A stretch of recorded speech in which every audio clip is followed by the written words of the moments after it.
Hi welcome back to my channel. ఈ రోజు కథ మిస్టర్ సిఇఓ 10వ భాగాన్ని వినేద్దాం. అన్నయ్య ఆఫీస్లో చేరాక 2 రోజుల తర్వాత ఆఫీస్కెళ్ళాను. అప్పుడే కీర్తి మన ఆఫీస్లో కనిపించింది అని చెప్పుకొచ్చాడు అక్షయ్. ఓహో, అయితే నీకు కీర్తి బెస్ట్ ఫ్రెండ్ అంతేగా? అవును. హో గాడ్, చాలా మంచి న్యూస్ చెప్పావు అంది అక్షయ్ని హత్తుకుంటూ. అక్షయ్ ఆశ్చర్యంగా చూస్తుంటాడు హిమజని. అత్తయ్య, కీర్తి మీద ఏం ప్లాన్ చేశావు అని తన అనుమానాన్ని నేరుగా అడిగాడు అక్షయ్. ప్లానా? ప్లాన్ ఏంట్రా అని అడిగింది. లేకపోతే కీర్తి నాకు జస్ట్ ఫ్రెండ్ అంటే నీకెందుకంత సంతోషం? అది అది అంటూ కంగారుగా అంటూ ఏమీ లేదురా, జస్ట్ ఏదో క్యూరియాసిటీ. నీకొక గర్ల్ ఫ్రెండ్ ఉందని చెప్పి అయినా అభికి పెళ్లి చేయొచ్చని అంతే. అబద్ధం చెప్పినా అతికినట్లుండాలని ఏదో సామెత విన్నాను అత్తయ్య. ఇప్పుడు అది నిజమే అనిపిస్తుంది. రే, ఏంట్రా? లేకపోతే ఏంటి? నాకు గర్ల్ ఫ్రెండ్ అనుకొని అభి అన్నయ్యకి ఏదో పెళ్ళి, అది ఓకే. బట్ నాకు గర్ల్ ఫ్రెండ్ కాదు అంటే అంతగా సంబరపడిపోతున్నావు? నీ ఆలోచన ప్రకారం అయితే నువ్వు బాధపడాలి కదా అన్నాడు అనుమానంగా చూస్తూ అక్షయ్. అబ్బా, సూపర్ బ్రెయిన్ రా నీది, లాజిక్ భలేగా అడిగావు అంటూ కూర్చుంది. కదా అత్త, ఇప్పుడు నిజం చెప్పు. ఏంటి, కీర్తి నచ్చేసిందా? అఖిల్కిచ్చి పెళ్లి చేయాలని అనుకుంటున్నావా అని పళ్ళు కనిపించేలా నవ్వుతూ హిమజ మొహం ఎదురుగా మొహం పెట్టాడు అక్షయ్. ఆ పళ్ళు కనిపించకుండా మూతి మీద ఒక్క దెబ్బ తగిలి తగలకుండా ఇస్తూ నీ మొహంలే అంది. అబ్బా అత్త, నొప్పిగా ఉంది అంటూ కొట్టిన చోట రుద్దుకుంటూ సరే నిజం చెప్పు అని మళ్ళీ అడిగాడు. వీడి దగ్గర నా మనసులో ఉండేది చెప్తే మనకి కొంచెం మేలే. ఎలాగో కీర్తి బెస్ట్ ఫ్రెండ్ కాబట్టి తనని ఎలాగైనా ఒప్పిస్తాడు అని ఆలోచిస్తోంది హిమజ.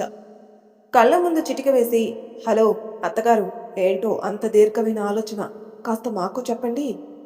చెప్తానక్కి, నువ్వు నాకు సహాయం కూడా చేయాలి. తప్పకుండా. ఈ అక్షయ్ ఎప్పుడూ వెనకడుగు వేయడు నీకు సహాయం చేయడంలో. అక్కి, కీర్తి నాకు నచ్చడం, పెళ్లి చేయాలి అనుకోవడం వరకు నువ్వు కరెక్ట్గానే గెస్ చేశావు. కానీ కీర్తితో పెళ్లి అఖిల్కి కాదు. మరి కొంపరేసి నాకు కానీ అన్నాడు ఒక రకంగా చూస్తూ. రే ఆపరా, చెప్పే వరకు ఓపిక్గా విను అంటూ కోపడింది. సరే సరే సారీ చిన్నగా నవ్వుతూ మన అభికి అంది. వాట్ అంటూ పైకి లేచి నిలబడ్డాడు షాక్ కొట్టి హిమజ మాటలకి. ఏమైందిరా అంటూ పిలిచినా పలకలేదు అక్షయ్. అక్కీ అంటూ భుజం తట్టింది హిమజ. హా అత్త, నీకు చిన్న మెదడు చిట్లిందా ఏంటి అన్నాడు అక్షయ్. ఏంట్రా అలా అడిగావు? ఏ, అభికి పెళ్లి చేయాలనుకోవడం అంత తెలివి లేని పనినా? అత్త, తెలివి ఉండే పనే కానీ కీర్తి అంటూ ఆలోచిస్తున్నాడు. ఏంటి అక్కి, కీర్తి ఎవరినైనా ఇష్టపడుతుందా? చిచి, అదేం లేదత్త. అభి అన్నయ్య ఎలా ఒప్పుకుంటాడు? అసలే ఆఫీస్లో కూడా ఇద్దరికీ సరిగ్గా పడటం లేదట, శ్రీ అన్నయ్య చెప్పాడు. అదంతా చూసుకుందాంలే అక్కి, ఇప్పుడు ఇలా పడకుండా ఉండేవాళ్ళే రేపు వాళ్ళ కోసం ప్రాణాలు ఇవ్వడానికి కూడా సిద్ధపడతారు అని చెప్పింది హిమజ. అలా అంటావా అత్త? అవును. నువ్విప్పుడు ఏం చేస్తావు అంటే కాస్త కీర్తి మనసులో మన అభి మీద మంచి అభిప్రాయం కలిగేలా మాటలు చెప్తూ ఉండు. అత్త, నీకు కీర్తి గురించి సరిగ్గా తెలీదు. ఆవలిస్తే పేగులు లెక్క పెడుతుంది. ఏదో జాబ్ కోసం సైలెంట్గా అన్నయ్యని భరిస్తుంది అంటూ ఉండగా అదంతా సరి అవుతుందిలే అక్కి, కానీ మనం చేసే పని చెయ్యాలి. అంతేకాదు అక్కి, నేను కీర్తి అభిలకి పెళ్లి చేయాలి అనుకోవడంలో ఇంకో విషయం కూడా ఉంది. ఇంకో విషయం కూడానా? అదేంటి? నువ్వు కీర్తిని చూసావా? మన అమ్ము పోలికలు చాలా కనిపిస్తున్నాయి. అసలు నేను మొదటిసారి స్టేజ్ పైకి వెళ్తున్న కీర్తిని చూసి అచ్చు మన అమ్ము నేనా అనిపించింది అంటూ చెప్తున్న హిమజ కళ్ళలో నీళ్లు తిరుగుతున్నాయి అప్పటికే. అది గమనించిన అక్షయ్ అత్త కళ్ళల్లో నీళ్లు తురుస్తూ అత్త, బాధపడుకు ప్లీజ్ అన్నాడు. అంటూ కన్నీళ్లు తుడుచుకుంటూ అక్కి, నాకు నువ్వు ఏం చేస్తావో ఎలా చేస్తావో తెలీదు. మన అభి కీర్తి భార్యాభర్తలు కావాలి అంతే అంది స్ట్రాంగ్గా హిమజ. అత్త, నా వల్ల అయినంత వరకు నేను ట్రై చేస్తాను, ఓకేనా? నువ్వు బాధపడకు అన్నాడు అక్షయ్. థ్యాంక్ యూ రా అంటూ హత్తుకుంది హిమజ. అభిరామ్ ల్యాండ్లో కూర్చొని కీర్తిని తలుచుకుంటూ ఉంటాడు. అప్పుడే కాఫీ ఇస్తూ ఏంటి అంత ఆలోచనలో ఉన్నారు అంటుంది సత్యవతి. సత్య, నీకు ఆ అమ్మాయిని చూస్తే మన అమ్ములాగా అనిపించలేదా? ఏ అమ్మాయిని చూసండి? అదే సత్య, ఈరోజు అభి సత్కారం చేస్తాడే అంటూ ఉండగాని. హా, అవునండి, నాకు అలాగే అనిపించింది. అచ్చు మన అమ్ములాగనే, నేనే అడగాలనుకున్నాను అంటూ వీళ్ళు కూడా కీర్తి గురించి మాట్లాడుకోవడం మొదలుపెట్టారు. ఇలా కీర్తి అందరి మనసులో అమ్ము అనే ముద్ర వేసుకుంది. ఆఫీస్ నుంచి వచ్చిన అభయ్ మనసులో కీర్తినే మెదులుతుంది. ఎంతగా తన జ్ఞాపకం చేసుకోవద్దని మెదడు చెప్తున్నా మనసు ఒప్పుకోవడం లేదు. నిద్ర పట్టకుండా ఉంటే లేచికొచ్చున్నాడు. సమయం చూస్తే అర్ధరాత్రి 2 గంటలు. ఛ! ఏంటి ఇలా డిస్టర్బ్ చేస్తుంది ఈ అమ్మాయి అని కీర్తిని తిట్టుకుంటూ ఉండగా అబ్బాయికి ఏదో గుర్తుకొచ్చి తన బీరువా తెరుస్తాడు. లాకర్ ఓపెన్ చేసి లోపల నుంచి ఒక చిన్న ఆల్బం తీస్తాడు. ఆ ఆల్బం తీయగానే కళ్ళల్లో నీళ్లు నిండాయి. గుండెలోని బాధ ఊపికి పైకొచ్చింది. ఆల్బం తీసుకుని బెడ్ మీద కూర్చున్నాడు. ఒక్కొక్కటిగా తెరుస్తూ అందులో ఉన్న అమ్ము ఫొటోస్ అవే. అభయ్కి మిగిలిన జ్ఞాపకాలు, అమ్ముతో గడిపిన ప్రతి క్షణం అభయ్ జీవితంలో ఎప్పటికీ మరువనివి. అంత అద్భుతమైన జ్ఞాపకాలున్నాయి అమ్ముతో. అమ్ము పుట్టినప్పటి నుంచి ఆఖరిసారి అభయ్ పుట్టినరోజుకి తీసిన ఫొటోస్ వరకు అన్ని ఆ ఆల్బంలోనే ఉన్నాయి. ఒక్కొక్కటి చూస్తూ అమ్ముని తలుచుకుంటూ ఉండగా అమ్ము ఓనీ ఫంక్షన్కి తీసిన ఫోటో వచ్చింది. అందులో అమ్ము కొంచెం మెచ్యూర్ అయిన అమ్మాయిలా కనిపిస్తుంది. ఆ ఫోటో చూస్తుంటే కీర్తి గుర్తుకొచ్చింది. మళ్ళీ అభయ్కి ఒక్క నిమిషం తనకలాడాడు. మళ్ళీ ఇంకో ఫోటో ఫాస్ట్గా తిప్పేశాడు. అందులో అమ్ము జుట్టు పొడవుగా, ఒత్తుగా, నల్లగా నిగనిగలాడుతుంటే మళ్ళీ ఆ జుట్టులోని కీర్తి కనిపించింది. అలా ఆ తర్వాత వచ్చే ఫొటోస్ అన్నిట్లోనూ అమ్ములాగా ఉన్న కీర్తినే కనిపిస్తుంది అభయ్కి. నో అంటూ ఫోటో ఆల్బమ్ క్లోజ్ చేసి ఏం చేయాలో తెలియక అలాగే పడుకున్నాడు అభయ్. అలా ఎప్పటికో అభయ్ నిద్రలోకి చేరుకున్నాడో కూడా తెలియలేదు. ఉదయం 8:30 గంటలకి అభి అభి అనే పిలుపు తలుపు తడుతూ వినిపిస్తున్నాయి అభయ్కి. ఆ శబ్దం కూడా గాఢ నిద్రలో ఉండడం వలన ఎక్కడో వినిపిస్తుంది. మళ్ళీ కొంచెం గట్టిగా పిలిచేసరికి వస్తున్నాను అంటూ లేచి తలుపులు తెరిచాడు. అభి ఆరోగ్యం బాగులేదా అంటూ కంగారుగా అడిగింది సత్య. ఏమైందమ్మా, ఎందుకలా అడుగుతున్నావు? టైం ఎంతైందో తెలుసా? అప్పుడు టైం చూస్తాడు అభయ్. 8:30యా? అందుకే ఒంట్లో బాలేదా అని అడిగింది. నువ్వు ఇప్పటి వరకు లేవకుండా ఉండగా అందుకే నేను వచ్చాను అని చెప్తున్న సత్యతో, అదేం లేదమ్మా, రాత్రి కొంచెం నిద్ర పట్టలేదు, ఎర్లీ మార్నింగే నిద్రపోయాను, అందుకే లేట్ అయింది. నేను ఫ్రెష్ అయి వస్తాను, నువ్వు వెళ్ళు. ఈరోజు ఆదివారమే అబ్బి, నువ్వు కావాలంటే నిద్రపో, నేను కొంచెం కంగారు పడి లేపేస్తానులే అంటుంది సత్య. అదేం పర్వాలేదమ్మా, నేను ఫ్రెష్ అయి వస్తానులే, నువ్వు వెళ్ళు. సరే అని సత్య వెళ్ళిపోతుంది. సత్య వెళ్ళాక డోర్ క్లోజ్ చేసి వాష్రూమ్కి వెళ్తున్న అబ్బాయికి బెడ్ మీద ఆల్బమ్ కనిపించింది. ఆ ఆల్బమ్ని చూసి ముందు లోపల పెట్టాలని బీరువా లాకర్లో పెట్టి లాక్ చేస్తాడు. ఒక అర్ధగంటలో ఫ్రెష్ అయ్యి కిందికి వెళ్తాడు. అప్పటికే శ్రీ కూడా ఇంటికి ఉంటాడు. ఏంట్రా, ఏమైంది అని అడిగాడు. నథింగ్ అంటూ సోఫాలో కూర్చున్నాడు. అందరూ హాల్లోనే ఉండడం వలన అబ్బాయి వైపు అందరూ ఒక లుక్ ఇస్తుంటే హిమజ, అక్షయ్లు ఒకరినొకరు చూసుకుంటున్నారు.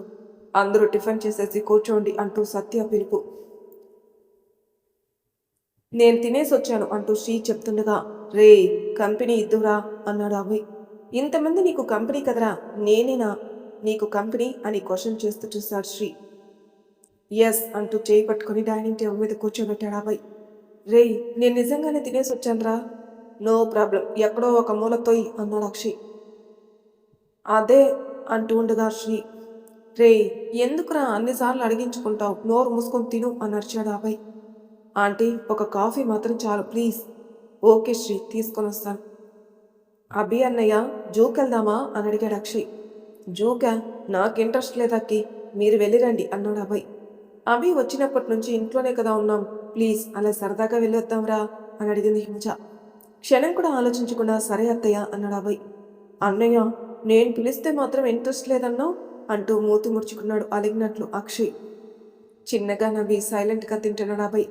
అడిగింది ఎవర్రా, హిమజ అంటూ గొప్పగా చెప్పింది హిమజ. అయ్యా అంటూ ముడుచుకున్నాడు అక్షయ్. అలా అందరూ కలిసి జూకి బయలుదేరారు. 10 గంటలకి మినీ వ్యాన్ లాగా ఒకటి ఉంది అబ్బాయి వాళ్ళ ఇంట్లో. అది వాడి చాలా రోజులవుతుంది. హిమజ కుటుంబం సంవత్సరానికి ఒకసారి అబ్బాయి వాళ్ళ ఇంటికి వస్తారు. అప్పుడు అందరూ కలిసి అందులో సరదాగా ట్రిప్కు వెళ్ళేవాళ్ళు. అమ్ము మరణం, అలాగే హిమజ భర్త చనిపోయాక ఆ వ్యాన్తో అవసరం పడలేదు. మళ్ళీ ఇప్పుడు అవసరం పడింది ఆ వ్యాన్తో. సరదాగా మాట్లాడుకుంటూ వెళ్తున్నారు. ఆ వ్యాన్లో అమ్ము జ్ఞాపకాలు ఎన్నో ఉన్నాయి. అందరూ మాట్లాడుకుంటూ ఉన్నా కూడా మనసు నిండుగా బాధతో ఉన్నారు. ఒకరికొకరు చూపించుకోవడం లేదంతే. అలా 11 గంటలు చేరుకున్నారు. ఎంట్రీ టికెట్స్ తీసుకుని అందరూ నడవడం మొదలు పెట్టారు. అక్షయ్, అఖిల్, శ్రీ మాత్రం సైకిల్స్ తీసుకున్నారు. మూగ జంతువుల్ని, పక్షుల్ని చూస్తూ ఎంతో ఆహ్లాదకరమైన ఆ ప్రదేశాన్ని సంతోషంగా చూస్తున్నారు. జూకొచ్చిన పిల్లలు చేసే అల్లరి, వాళ్ళు అమాయకంగా అడిగే ప్రశ్నలు, ఆశ్చర్యంగా చూసే చూపులు చూడ్డానికి చాలా ముచ్చట వేస్తున్న అబ్బాయికి. తనకి తెలియకుండానే చిన్న చిరునవ్వు పెదవుల మీదకి చేరుకుంది. అలా పక్కన ఒక అమ్మాయి అడుగుతున్న ప్రశ్నలకి ఎంతో చక్కటి సమాధానాలు ఎవరో ఇస్తున్నది వింటున్న అభయ్ అటువైపు చూడగా అక్కడ ఆ పాపకి సమాధానం చెప్తూ నవ్వుతున్న కీర్తి కనిపించింది. అభయ్ ఒక్కసారిగా ఆశ్చర్యపోయాడు. నవ్వుతున్న కీర్తినే చూస్తున్నాడు. అలా చూస్తుంటే శ్రీ వచ్చి చూస్తాడు. ఎవరిని అభి అంతగా చూస్తున్నాడని అటువైపు చూస్తే కీర్తి. హరే కీర్తిరా, ఓహో అందుకే నా ఎంతలా చూస్తున్నాడు అని మనసులో అనుకుంటూ హాయ్ కీర్తి అని పైకి పలికాడు శ్రీ. ఆ పలుక్కి కీర్తి చూడగా అభయ్ కూడా కీర్తి నుంచి చూపులు తిప్పుకున్నాడు. హాయ్ సార్ అంటూ శ్రీ వైపు చూసి అలాగే అభయ్ వైపు కూడా చూస్తుంది. కానీ అభయ్ అప్పటికే ఫేస్లో ఎక్స్ప్రెషన్స్ అన్ని మార్చేసి ఉండడంతో కీర్తి శ్రీని చూస్తుంది మళ్ళీ. నువ్వు కూడా వచ్చావా అంటూ కీర్తి దగ్గరికి వెళ్ళాడు శ్రీ. హా సార్, అక్కకి చూడాలనిపించిందంటేను అంది కీర్తి. కానీ అందుకేనా ఈ అక్షయ్ గాడు నా ప్రాణాలు తీశాడు జూకు రమ్మని. అయినా వీడెందుకు నన్ను రమ్మని చెప్పాడు? బహుశా వాడితో టైం స్పెండ్ చేయాలనా? అలా అయితే ఫ్రెండ్స్తో కదా కలిసి రావాలని అనుకుంటాడు. ఏంటో ఈ కోతి అక్షయ్ ఏం చేస్తాడో వారికే తెలీదు. నాకు మాత్రం ఆ అభయ్ సార్ని చూస్తేనే ఒకలాగుంది అని మనసులో అనుకుంటూ ఉంటే కీర్తి కీర్తి కీర్తి అని కొంచెం గట్టిగానే పిలిచాడు శ్రీ. హా సార్, ఏంటంతగా ఏం ఆలోచిస్తున్నావు? ఏం లేదు సార్, మీరు మాత్రమే వచ్చారా? లేదు, అభయ్ కుటుంబం అంతా వచ్చాం. మరి నువ్వు?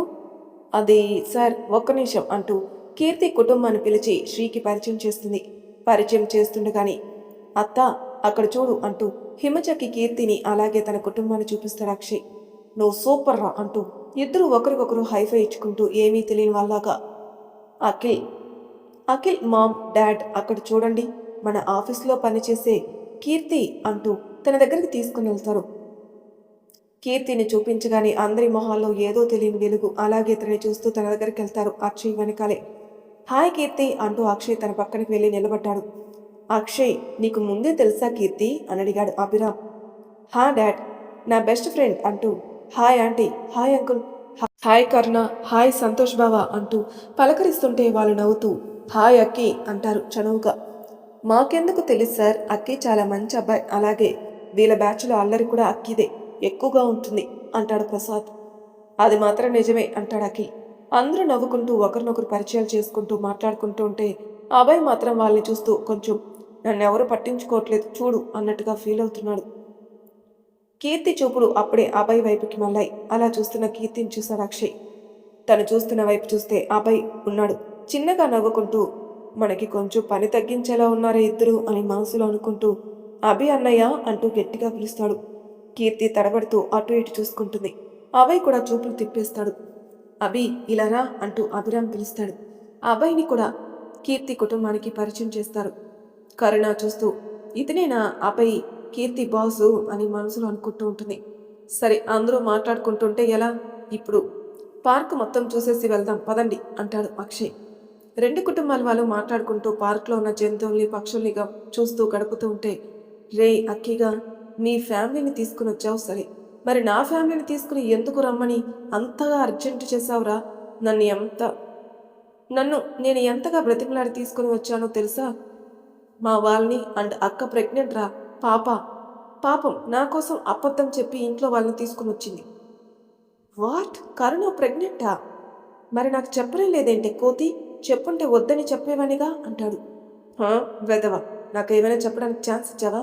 లొడ అని మాట్లాడి ఫోన్ కట్ చేసేసి మళ్ళీ కాల్ చేస్తే కూడా లిఫ్ట్ చేయలేదు, కానీ ఇప్పుడు మాత్రం ఎన్నైనా మాట్లాడతావు అంటూ కోపంగా చూస్తుంది కీర్తి. హిహిహి సారీ అని అంటుండగా అక్కి అనే పిలుపు హిమజ నుంచి. ఏంటత్తా? ఏంట్రా, ఇక్కడికి కీర్తిని రప్పించింది అభయ్తో మాట్లాడించడానికి, నువ్వు తనతో కబుర్లు చెప్పడానికి కాదు అంటుంది గుర్రుమని చూస్తూ హిమజ. సారీ అత్త, నన్ను ఎందుకు పిలిచావని తిడుతుంది, అందుకే ఏదో మేనేజ్ చేస్తున్నాను అంటాడు అక్షయ్. ఓకే కానీ వాళ్ళని ఎలా మాట్లాడించాలో చూసుకో అంటూ ముందుకెళ్ళిపోయింది. వీళ్ళ మాటల వెనకాల నడుస్తున్న శ్రీ అఖిల్ వినేస్తారు, కానీ అది హిమజ గమనించదు. ఏంటిదంతా అక్కి మామ్ ప్లానా అని అఖిల్ అంటుంటే క్లియర్గా తెలుస్తుంది కదరా అంటాడు శ్రీ. కానీ ఎందుకు? నాకు తెలిసి హిమజ ఆంటీకి కూడా కీర్తిని చూసి అమ్ముని అనిపించుంటుంది, అందుకే అక్షయ్ ఫ్రెండ్ అని తెలుసుకుని తన సహాయంతో కీర్తిని అభయ్ని ఒకటి చేయాలని మనలాగే అనుకుంటున్నాడు. అంటే మన నలుగురం ఒకటే బ్యాచ్ అంటాడు అఖిల్. అవును, కానీ ఇప్పుడు మనం అక్కి ఎక్స్ప్లెయిన్ చెయ్యొద్దు, రేపు చేద్దాంలే, వాళ్ళు ఈరోజు ఏం చేస్తారో చూద్దాం అంటాడు శ్రీ నవ్వుతూ. "హ్మ్, ఓకే" అంటాడు అఖిల్ కూడా నవ్వుతూ. ఇటు అభయ్, కీర్తిలు 1 కిలోమీటర్ దూరం మెయింటైన్ చేస్తున్నారు. కనీసం చూపులు కూడా కలపడం లేదు. కీర్తి ఏమో సంతోషంగా కరుణతో కలిసి పార్క్లో ఎంజాయ్ చేస్తుంది చిన్నపిల్లల. అభయ్ ఏమో ఏదో మాయాలోకంలో ఉన్నట్టున్నాడు. అబ్బా, వీరిద్దరూ ఇప్పుడు ఎలా మాట్లాడుకునేది చేయాలరా బాబోయ్ అంటూ తల మీద చేయి పెట్టుకుంటాడు అక్షయ్. మరి తర్వాయి భాగంలో ఏం జరుగుతుందో నెక్స్ట్ ఎపిసోడ్లో తెలుసుకుందాం. అంతవరకు నా ఛానల్ సబ్స్క్రైబ్ చేయని వాళ్ళు ప్లీజ్ సబ్స్క్రైబ్ చేసుకోండి. లైక్ చేసి షేర్ చేయండి. మీ అభిప్రాయం నాకు కామెంట్ రూపంలో తెలియజేయండి. Thank you for listening.